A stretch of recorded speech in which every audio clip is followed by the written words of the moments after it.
Okay, hello. So we've been looking at Fourier series. So we have given the prescription for writing down a Fourier series for a function which is periodic. We have also seen what the Dirichlet conditions are which guarantee convergence. So we will look at the issue of what happens if you took a Fourier series of some function and if you were to differentiate it. Is it legal to differentiate it term by term, right? And when is it legal, right? That's the question which we will address in this lecture. Okay, so let's look at an example, right? So this is the example which we have looked at repeatedly. So let's take this example, f of x equal to 0 from minus pi to 0, and this function 1 from 0 to pi. And we have seen that this has the Fourier series representation half plus 2 by pi summation over n. All the odd terms will appear, sine of 2n plus 1 times x divided by 2n plus 1, right? So we saw that this nicely converges, and indeed because Dirichlet conditions hold, right? So but it's, if we blindly differentiate this term by term, right, so we could go ahead and do it, right? So if the series that we will get, the new series after differentiation, you see that sine of 2n plus 1 x, when you differentiate it, you will get this 2n plus 1 which will come out and cancel with the 2n plus 1 in the denominator, right? So you see that these coefficients, as n becomes larger and larger, are dying down because you have this 1 over 2n plus 1 factor, right? So I mean, if you think of it as in general, as it goes as 1 over n, right, the coefficient n. Now but when you differentiate it, this cushion of dying down factors doesn't exist, and so you get a series like this, 2 by pi cosine of x plus cosine 3x plus cosine 5x, so on.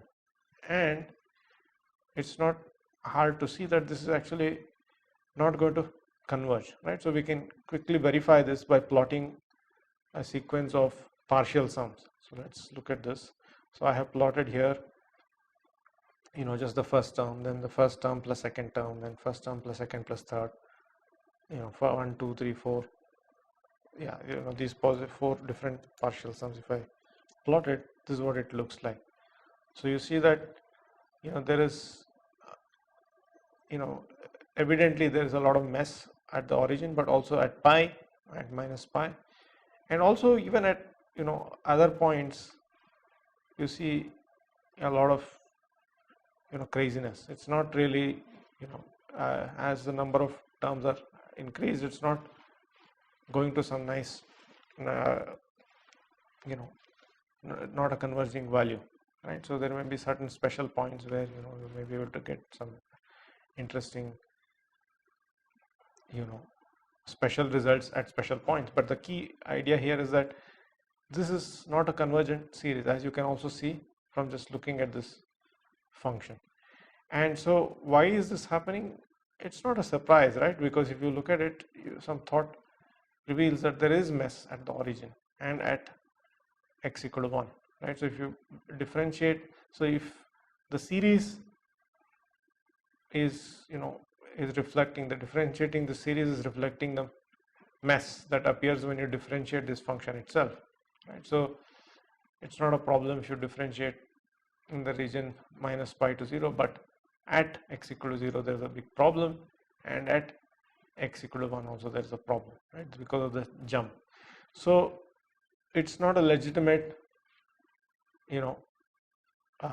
operation to do a term by term differentiation. So Dirichlet conditions by themselves are not enough to guarantee a meaningful result if you do a term by term differentiation. So but however, it turns out that term by term differentiation is allowed if a function is satisfies stronger conditions. It's not enough if it is Dirichlet, but in fact if your function, if it is continuous, it's not enough if it is piecewise continuous. The kind of function, if it is continuous in the entire interval from minus pi to plus pi, including at the endpoint, so f of minus pi should be equal to f of pi, and the derivative should be piecewise smooth, right? After all, if you want a legitimate Fourier series for f prime, right? So then this is the condition. So you would expect that f prime itself should be like extremely well behaved. After all, you're going to be seeking a Fourier series for f prime of x. And so let's look at just one more example of this kind. So if I take f of x equal to minus x, in the region minus pi to 0, and x in the region 0 to pi, then indeed all these conditions hold. You can plot this function. It's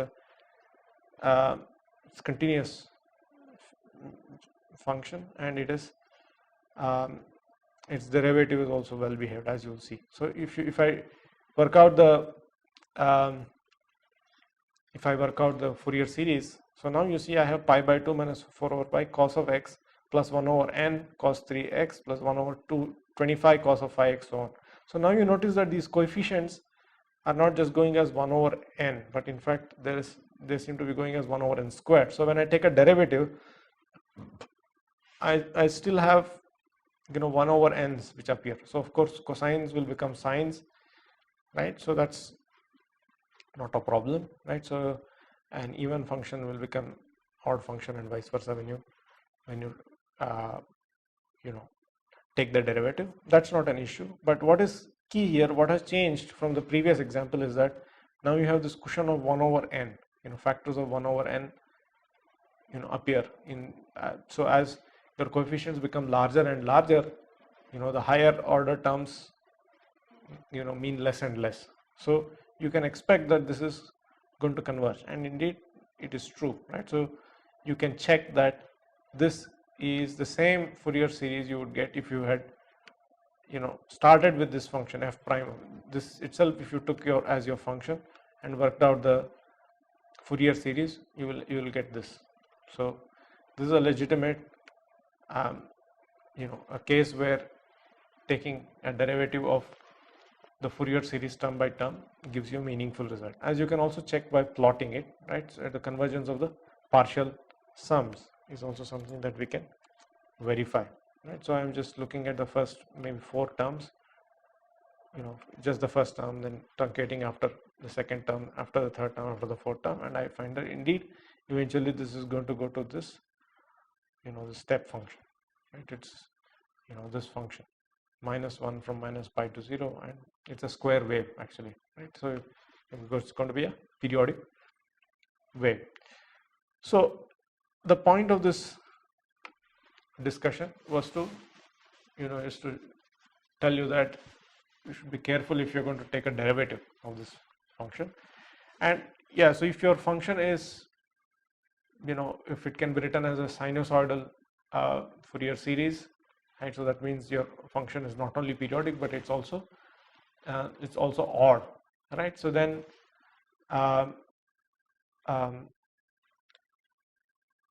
yeah, so then you will have to demand that it goes to 0 at both ends, right? So sine of pi is 0 and sine of minus pi is 0.